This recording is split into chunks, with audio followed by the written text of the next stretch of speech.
빌라도가 아무 상관도 없이 도리어 밀란이 나려는 것을 보고 물을 가져다가 무리 앞에서 손을 씻으며 이르되 이 사람의 피에 대하여 나는 무죄하니 너희가 당하라. 백성이 다 대답하여 이르되 그 피를 우리와 우리 자손에게 돌릴지어다 하거늘 이에 바라바는 그들에게 놓아주고 예수는 책찍질하고 십자가에 못 박히게 넘겨주니라. 아멘. 안녕하세요. 반갑습니다. 이렇게 또 뵙게 돼서 아주 좋습니다. 하나님께서는 모든 일을 창세전에 다 예정해 놓으셨습니다. 그 예정하신 대로 이제 하나하나 이루어가고 계세요. 우리 구원도 하나님께서 창세전에 다 예정하셨어요. 그리고 그리스도의 보혈로 구속하시기로 우리를 선택하셨습니다. 그리고 그 예정하신 뜻대로 예수님을 이 세상에 보내주셨습니다. 그리고 예수님은 33년을 사시면서 하나님의 말씀을 다 증거하셨고 마지막에 우리 죄를 위해서 십자가에 못 박혀 돌아가셨습니다. 그리고 이제 사흘 만에 사망 권세를 이기시고 다시 살아나셨어요. 지금은 하나님 우편에 계시면서 우리를 위해서 이제 기도하시고 계십니다. 그러다가 이제 얼마 안 있으면 우리를 영원한 천국으로 인도하시기 위해서 예수님이 세상에 다시 오십니다. 이제 그런 날이 얼마 남지 않은 것 같아요. 이 세상 모든 걸 되어지는 걸 볼 때에 하나님께서는 이 세상 끝날 때까지 우리가 살아가는 데 필요한 모든 것을 땅속에 다 묻어 놓으셨어요. 그래서 석유도 우리가 캐 쓰고 금과 은도 캐 쓰고 다이아몬드도 캐 쓰고 모든 이제 광물들을 우리가 다 캐 쓰게 만드셨어요. 그게 다 이제 캐 쓰고 이제 없어지는 날 이 세상은 이제 쓸모가 없는 거죠. 그러니까 이제 버리게 돼요. 그래서 그때 예수님이 오시는 거예요. 그러니까 이제 말세가 될수록 점점 이제 지구가 황폐되기 시작을 합니다. 벌써 시작이 됐잖아요. 그리고 이제 그 예수님의 십자가와 부활을 우리가 믿음으로 우리는 아무 공로 없이 구원을 받았습니다. 그래서 하나님의 자녀가 됐고 천국 백성이 된 거예요. 그래서 예수님께서 이 땅에 오신 목적은 하나님께서 구원하시기로 예정하신 그 선택된 백성들을 구원하시려고 오신 거예요. 그래서 예수라고 하는 그 이름의 뜻이 구원자라 그런 뜻이에요.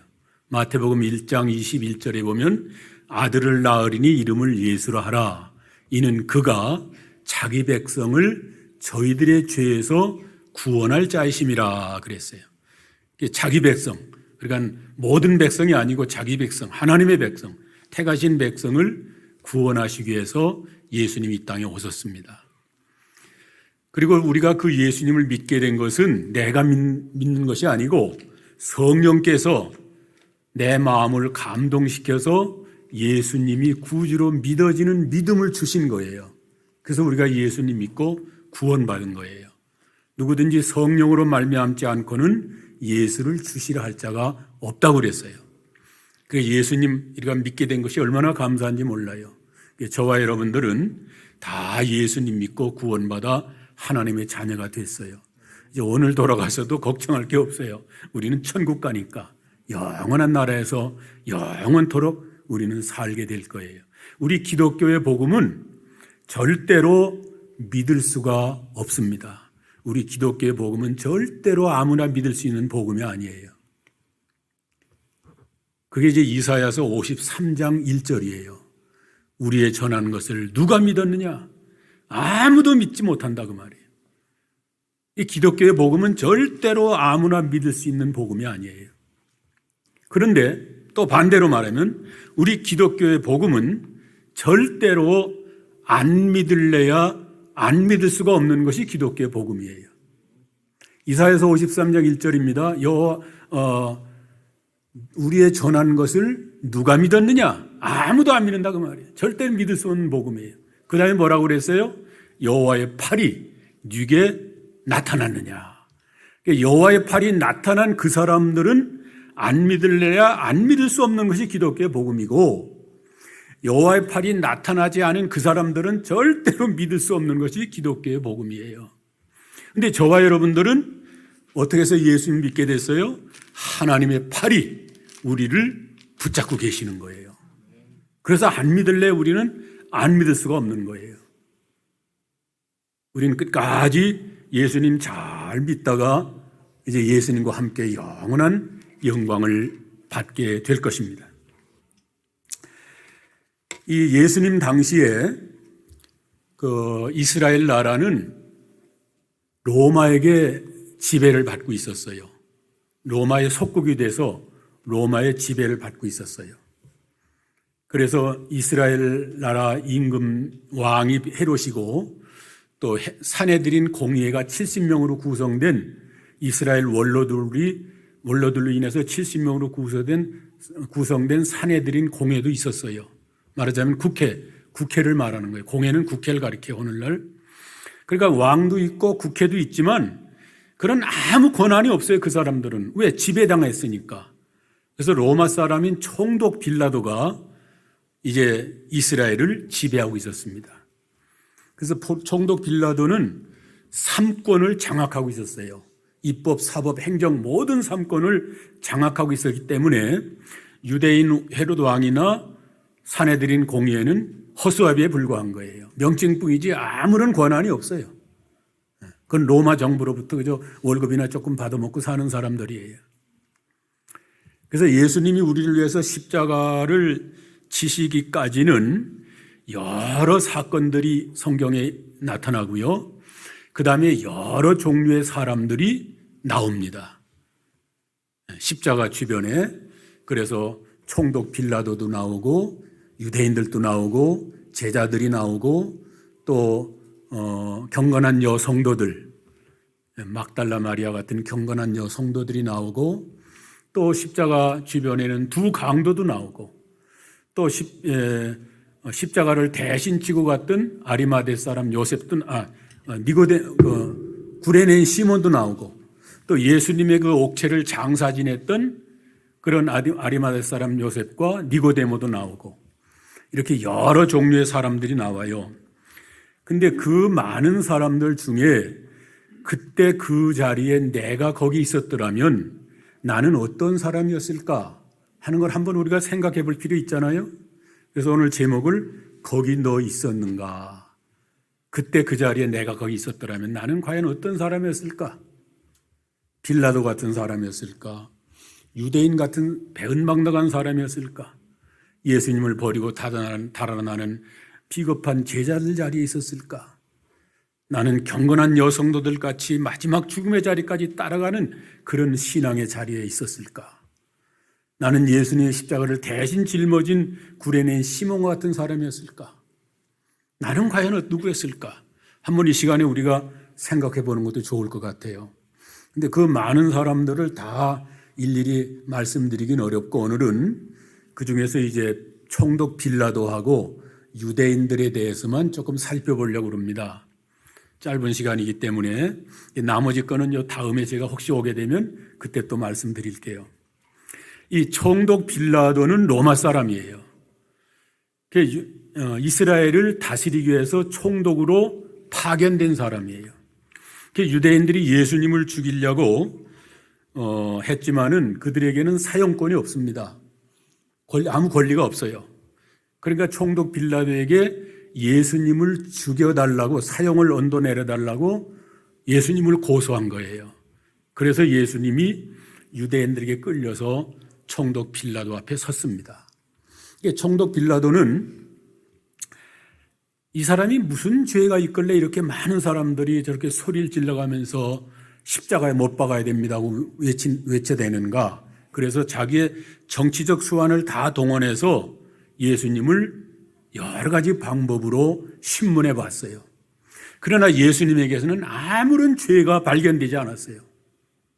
예수님은 죄가 없는 분이니까 아무리 죄를 뒤집어쓰려고 해도 죄가 없었어요. 그래서 빌라도가 그 유대인들 앞에 나타나서 뭐라 그런 거 아니? 나는 이분에게서 아무 죄도 발견하지 못했다. 그렇게 3번이나 자기 입으로 고백을 했습니다. 그게 요한복음 18장 38절에 그랬고요. 또 19장 4절, 19장 6절에 나는 이분에게서 아무 죄도 발견하지 못했다. 그렇게 3번이나 고백을 했어요. 그러나 대제사장의 사주를 받은 무지한 백성들이 아닙니다. 십자가에 못 박혀 죽어야 됩니다. 그래서 막 소리를 지르니까 빌라도가 고민을 하기 시작을 합니다. 자, 예수님을 그대로 석방하자니 데모가 일어나서 나라가 어지럽게 생길 것이고 만일 밀란이 일어나고 시끄러우면 로마 정부로부터 자기는 문책을 당하잖아요. 어떻게 네가 총독 노릇을 했길래 그 이스라엘 작은 나라 하나 다스리지 못하고 그렇게 시끄러우냐? 총독 그만둬 그럴 거 아니에요. 그게 두려웠던 거예요.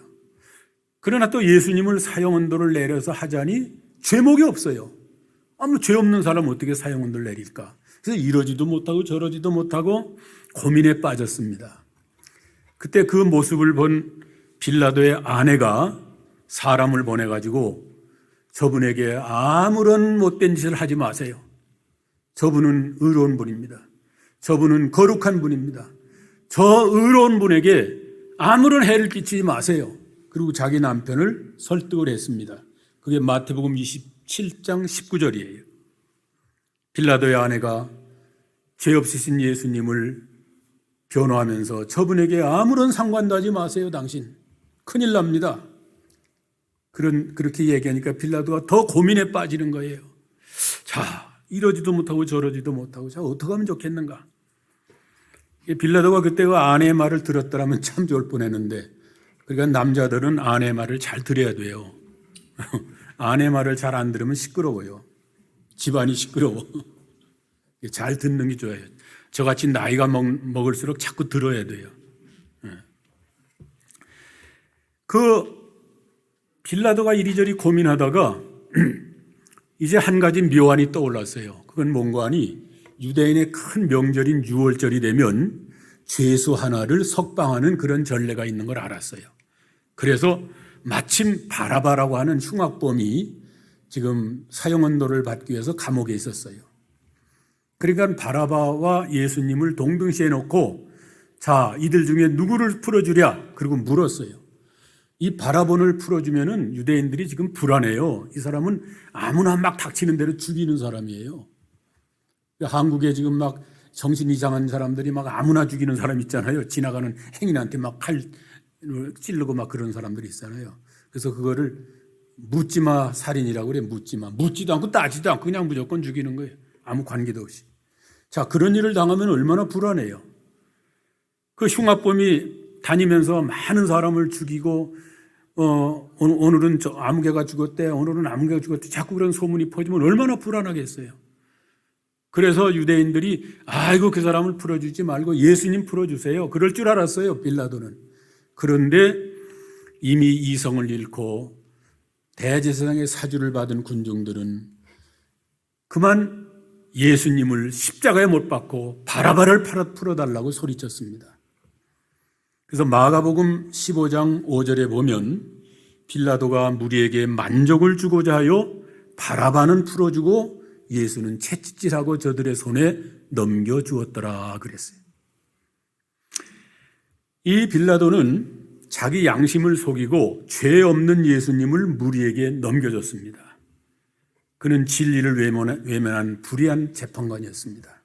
빌라도가 예수님을 재판하게 된 것은 빌라도로서는 최고의 영광을 누릴 수 있는 기회가 온 겁니다. 어떻게 하나님을 재판하겠습니까? 죄인들이.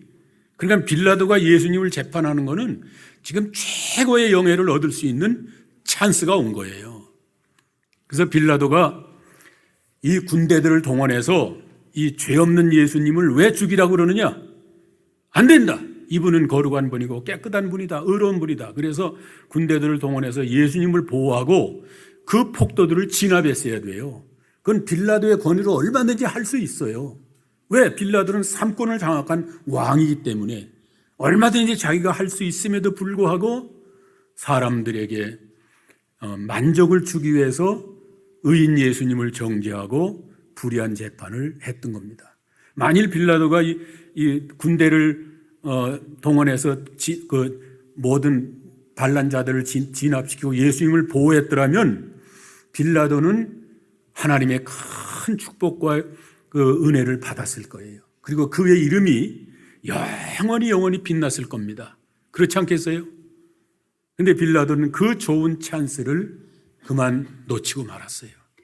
그래서 지금 전 세계 크리스찬들에게 예배 시간마다 정죄를 당하고 있습니다. 본디오 빌라도에게 고난을 받으사 십자가에 못 박혀 죽으시고 그러잖아요. 그렇게 빌라도가 지금 전 세계 크리스찬들에게 정죄될 때마다 빌라도는 지옥에서 끔찍할 거예요. 내가 왜 그때 그랬던가? 내가 그때 아내의 말을 들을 걸. 내가 예수님을 보호했으면 내가 얼마나 영광스러운 자리에 있을 것인데 왜 내가 그때 그 좋은 기회를 놓쳤던가? 빌라도는 지옥에서도 굉장히 고통을 당할 거예요. 그러나 빌라도는 영원히 씻을 수 없는 큰 죄를 범하고 말았습니다. 그런데 빌라도가 예수님을 저들에게 내어주면서도 한편으로는 또 두려운 마음이 생겼어요. 혹시 저 죄도 없는 예수님을 십자가에 못 박히게 넘겨주면 내가 무슨 화를 당하지 않을까 하는 그런 생각도 한편 들었어요. 그러니까 이 세숫대야를 갖다가 물을 떠다라고 손을 씻으면서 난 이분에게 대해서 깨끗해, 나는 죄 없어, 그러면서 손을 씻었어요. 그리고 유대인들에게 너희들이 담당해, 나는 몰라. 그러니까 유대인들이 뭐라고 그래요? 좋습니다. 우리와 우리 자손들이 다 담당하겠습니다. 그렇게 말했어요. 그 말이라는 게 얼마나 무서운지 몰라요. 그 말대로 되는 거예요, 지금. 예수님이 십자가 위에서 하나님 아버지시여 저들을 용서해 주옵소서 그 기도를 안 하셨더라면 지금 이스라엘 백성들은 다 그냥 불 속에 들어갔을 거예요.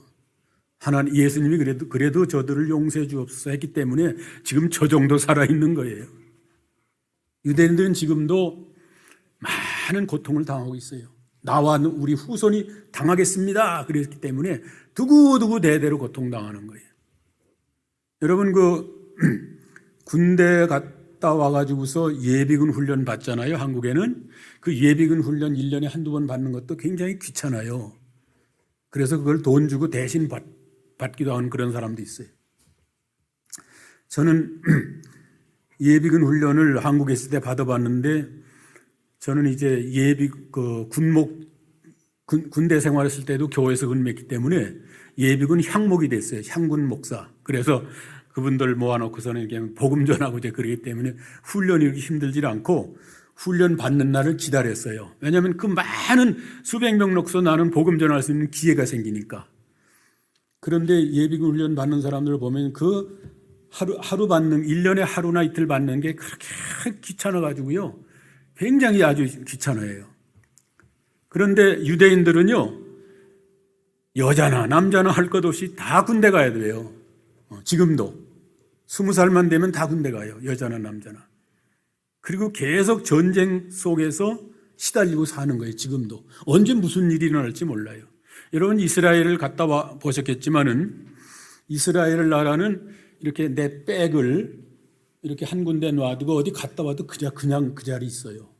그게 안 없어져요. 그리고 경찰들이 보호하고 있어요. 여행백을 어디다 이제 이렇게 놓고서 길가에 놓고서 무슨 볼일 보러 어디 갔다 오잖아요. 갔다 오면요 경찰들이 삥 둘러싸가지고 그냥 이러고 있어요. 왜 그런 줄 알아요? 그 속에 폭탄이 있을까 봐서. 왜냐하면 팔레스타인 사람들이 이스라엘에 들어와서 시한 폭탄 가방을 살짝 어디다 두고서는 떠나거든요. 그러니까 나중에 그게 이제 터지면 뭐 큰 사건이 일어나잖아요. 그래서 혹시 이제 그 주인 없는 가방이 있으면 혹시 저게 팔레스타인 사람들이 갖다 놓은 시한 폭탄 아닌가? 그래서 경찰들이 삥 둘러싸가지고 막 조사하는 거예요. 그렇게 불안 속에 살고 있습니다. 그게 죄값이에요, 죄값. 죄를 지면 불안해요.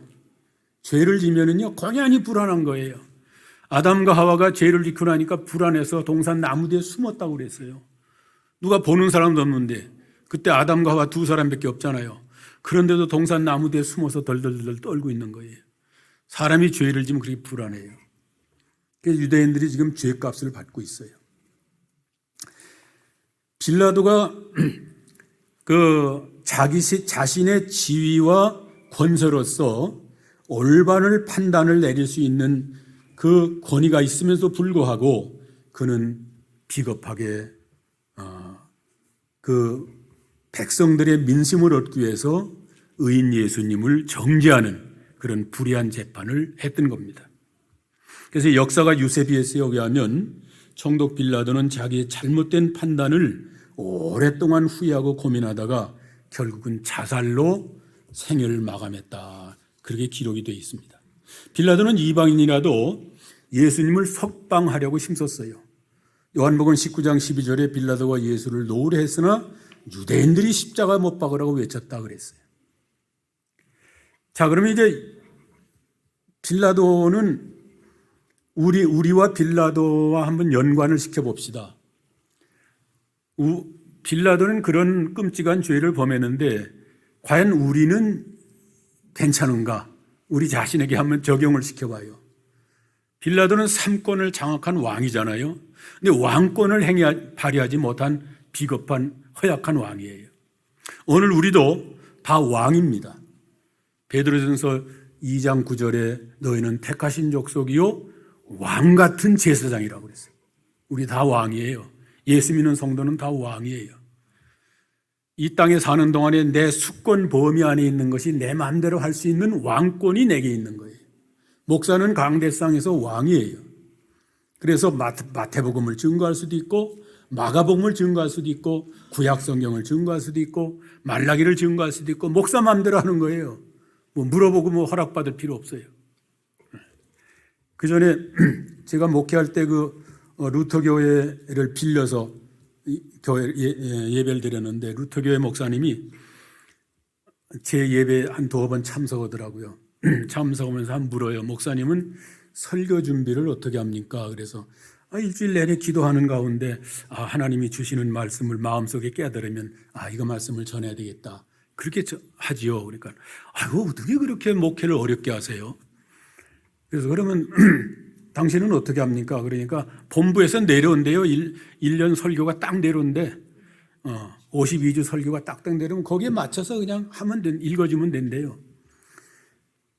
그런데 어떻게 목사님은 그런 것도 안 내려오고 혼자서 그렇게 연구해서 하냐는 거예요. 그런 얘기를 하더라고요. 근데 사실 그 본부에서 이렇게 내려오는 대로 읽어주는 하는 건 목회가 아니죠. 그건 왕권이 없는 거예요. 시키는 대로 하는 허수아비지. 이 가장들은 자기 가정에서 왕이에요. 여러분, 가장의 왕권을 존중해 주세요. 그래서 자녀들이 혹시 엄마 그러면 네 아빠 그 의논 드려봐라. 이렇게 해서 아빠의 권위를 세워줘야 돼요. 그리고 아빠는 왕권을 가지고 자기 가정을 다스려줘야 돼요. 또 엄마는 가정주부는 부엌에서 왕이에요. 오늘 스파게티를 할까 된장찌개를 끓일까 가정주부에게 달렸는 거예요. 맛있게 할 수도 있고 짜게 할 수도 있고 왕이에요. 공부하는 학생은 책상에서 왕이에요. 수학 공부를 할 수도 있고 영어 공부를 할 수도 있고 자기 마음대로 할 수 있는 거예요. 자기가 왕이니까 왕의 권한을 가지고 살아야 돼요. 우리 예수 믿는 성도들은 그리스도 안에서 다 왕 노릇할 사람들이에요. 예수님 재림하시면 천년왕국에서 천년 동안 왕 노릇할 사람들이에요. 그러니까 이 땅에 사는 동안에 왕의 권세를 가지고 믿음을 지켜야 돼요. 왜 교회 안 나오십니까? 예수 믿으세요. 목사님 시간이 없어요. 시간이 왜 없어요? 시간을 자기가 다스릴 줄 알아야 돼요. 또 물질을 다스릴 줄 알아야 돼요. 그래서 수입이 생기면은 11절 드리고 하나님 앞에 예물을 드리고 구제하고 착한 일에 쓰고 다스릴 줄 알아야 돼. 그거 가지고 짤짤짤 매기다가 자기도 못 쓰고 그냥 놓고 죽는 사람들 많아요. 그래서 우리는 다 그리스도 안에서 왕인 줄 알고 왕권을 발휘해야 되겠습니다. 그리고 진리 편에 서야 돼요. 누가 뭐래도 다수를 따라가지 말고 진리 편에 서야 돼요. 빌라도는 다수를 따라간 사람이에요. 무리에게 만족을 주기 위해서 예수님을 정죄했어요. 그러니까 다수를 따라갔잖아요. 진리의 길은 외로운 길입니다. 진리의 길은 좁은 길이에요.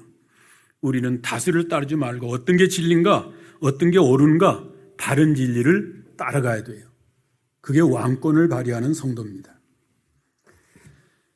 자, 이제 유대인에 대해서 좀 생각해 봅시다. 유대인이 누굴까요? 유대인은 많은 민족 중에서 선택받은 하나님의 선민이에요. 하나님께서는 특별히 이스라엘을 선택하시고 사랑하셨어요. 유대인은 이 세상에서 예수님의 은혜와 사랑을 가장 많이 받은 사람이에요. 그런 유대인이 예수님을 십자가에 못 박는 무서운 죄를 범했던 겁니다. 유대인들은 예수님을 따라다니면서 친히 말씀을 배웠어요. 유대인들은 예수님을 따라다니면서 많은 이적과 기사를 체험한 사람들이에요. 갈릴리 가나 혼인집에서 물로 된 포도주를 맛본 사람들이고, 보리떡 5개 물고기 2마리로 5,000명이 배불리 먹을 때 자기도 배불리 먹었던 사람들이고, 많은 병자들이 살아나는 것과 죽은 자가 일어나는 것을 체험한 사람들이에요. 다름 아닌 그들이 예수님을 십자가에 못 박는 무서운 죄를 범했던 겁니다. 예수님이 12제자를 선택하신 후에 맨 처음으로 하신 일이 뭐예요? 우리 이제 예수님 12제자 선택하신 후에 그들을 데리고 복음사역 할 거니까 뭐 해야 되겠어요? 우리 예루살렘 성전에 올라가자. 그래서 제자 훈련 받자. 우리 성경 공부하자. 그러지 않았어요. 예수님이 12제자 선택하신 후에 맨 첫날 가신 곳이 갈릴리 가나 혼인집이에요. 혼인잔치집에 가서 배불리 먹게 했어요. 근데 포도주가 떨어졌어요. 혼인집 손님들은 많은데 포도주가 떨어지니까 잔치가 다 이제 끝날 무렵이 됐는데, 마리아가 예수님에게 포도주가 떨어졌으니 어떻게 하면 좋냐, 그러니까 여자에 무슨 상관이 있습니까? 내 때가 아직 이르지 않았습니다. 예수님 이 땅에 오셔서 첫 복음 사역을 시작하는 때가 갈릴리 가나 혼인집이에요. 이제 지금 때가 되면 예수님이 시작하실 거예요.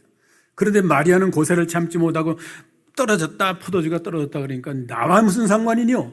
내 때가 아직 이르지 않았습니다. 왜 당신이 하나님을 부려먹으려고 그럽니까? 그 소리예요. 마리아가 정신이 바짝 들었죠. 그래서 하인들에게 가서 저분이 무슨 말씀을 하시는데 너희들 그대로 해. 마리아가 회개하는 심정이 거기서 나와요. 믿음이 좋으니까. 그래서 예수님이 하인들에게 돌 항아리에 물을 채우라. 그러니까 물을 채웠어요. 그 돌 항아리는 뭐예요? 그 손님들이 와서 손 씻는 물이에요. 그래서 이제 그 떡을 먹어야 되고 마른 양고기를 먹어야 되니까 손을 씻어야 될 거 아니에요? 땀이 많이 나고 먼지가 많은 곳이니까 손 씻고서는 털털 털고서 거기다 고기 먹고 그 다음에 갈 때 또 손을 씻고 가는 그 물이에요. 그러니까 그 돌 항아리에 들어있는 물은 시간이 가면 갈수록 더러워지고 변질되고 냄새나고 그 더위에 이제 썩어질 거예요. 썩어서 결국은 버릴 거예요. 버리고 또 새물을 받아놓고. 그러니까 그 물은 누굴 가리키는 거 아니? 영적으로 말하면 우리 사람들을 가리켜요. 여러분 잘 들으세요. 우리 사람은 아무리 훌륭하고 지식이 많고 아무리 위대해도요, 세월이 가면 갈수록 늙고 낡아지고 병들고 나중에 죽어서 썩어질 것들이에요. 저는 성경을 어렸을 때부터 많이 배운 목사예요. 성경 아주 잘 가르치는 목사님들을 다양히 만나가지고 어려서부터 성경을 많이 배웠어요. 근데 저를 성경을 가르치던 목사님들이 다 돌아가셨어요. 이제 저까지 죽으면 이제 성경 누가 가르칠까 걱정이 돼요. 내가 성경을 많이 지금 알고 있는데 이건 나까지 죽으면 이 성경을 누가 할까 걱정이 돼요. 왜 그런 거 아니? 요즘 성경 가르치는 목사님들이 그렇게 많지 않아요. 물론 여기 이문성 목사님은 성경을 잘 가르치는 분인데, 큰 교회 몇천 명씩 모이는 교회 설교 들어보면요, 전부 인문학적인 얘기라고 앉았어요. 링컨은 이렇게 살았습니다. 나이팅게일은 인생을 보내면 이렇게 살았습니다. 이런 얘기만 하고 인문학적인 얘기만 하고 인생 철학적인 얘기, 인간은 어디서 왔으며 어디로 가는가 이런 얘기는 하고 앉았고, 도덕적인 설교는 하고 앉았고, 시사 만담적인 설교는 앉았고, 썰렁한 개그는 하고 앉았고, 그런 시대가 돼버렸어요. 그래서 그걸 듣기 위해서 교인들은 웃기도 하고 그저 울기도 하고 그러고 은혜 받았다고 그러는 거예요. 그러나 성경 하나님의 말씀이 아니기 때문에 들을 때는 재밌고 좋았는데 항상 마음이 허전한 거예요. 하나님 말씀이 없기 때문에. 설교하는 목사도 하나님 말씀이 없기 때문에 자신도 허전한 거예요. 자신도 늘 허전해. 목사님도 대접을 받고 잘 먹고 잘 살지만 늘 마음은 허전해 공허한 거예요. 그래서 뭔가 보여주려고 가운을 입고 거룩하게 보이려고 그러고 강대상에 그냥 화려하게 꽃으로 장식해서 뭔가 보여주려고 하는 시대가 됐어요 지금. 뭔가 교인들이 와서 뭘 보고 가야 될 거 아니에요 뭐라도. 이렇게 아무것도 없으면 거기다 말씀까지 없으면 뭘 보고 가겠어요. 그래서 우리 한국 사람들은 예배 드리는 게 아니고 예배 본다고 그래요. 예배 본다. 예배 잘 봤어? 잘 봤어? 잘못 봤어? 그리고 돌아다니는 거예요.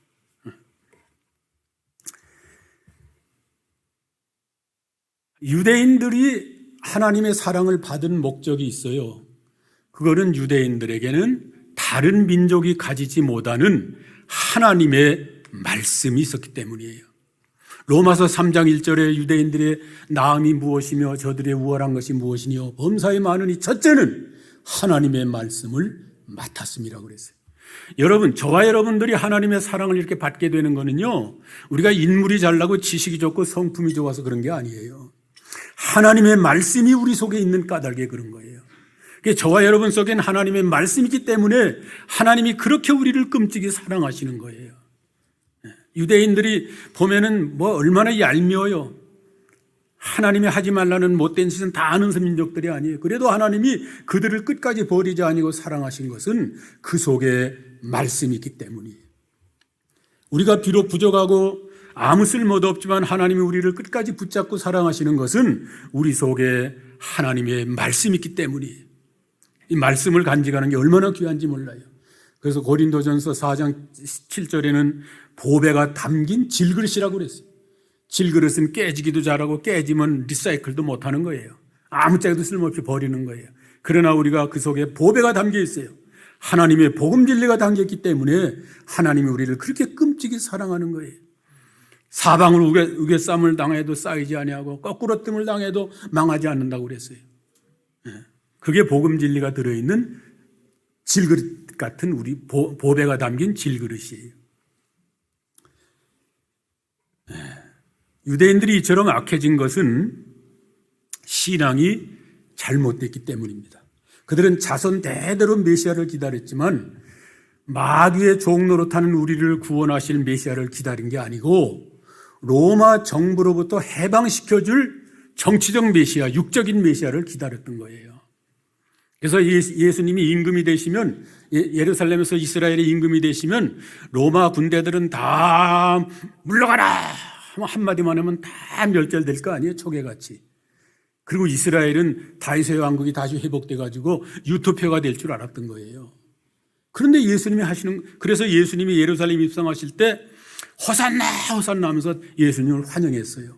그런데 예수님이 하시는 거 보니까 그거 아니거든요. 예루살렘에 턱 서가지고서 로마는 물러갈지어다 이럴 줄 알았더니 그러질 않고, 그래서 제자들도 예수님 임금 되시면 예수님 좌우편에 누구 앉을 거예요? 저 좀 앉혀주세요. 그러면서 그 야곱 어머니가 와서 벌써 정치적으로 흥정하잖아요. 예수님 앞으로 임금 되면 우리 두 아들 좌우에 앉히세요. 예수님이 너무 기가 막히신 거예요. 그 다음에 제자들이 야, 예수님이 왕 되면 누가 총리가 될까? 널까 날까? 널까 날까? 그리고 제자들이 서로 싸운 거예요. 그런데 예수님은 그렇게 하지 않거든요. 그러니까 우리가 속았다. 그래서 호산나를 외치던 그 입으로 예수님을 십자가에 못 박으라고 크리스파이드 힘 해가면서 소리친 거예요.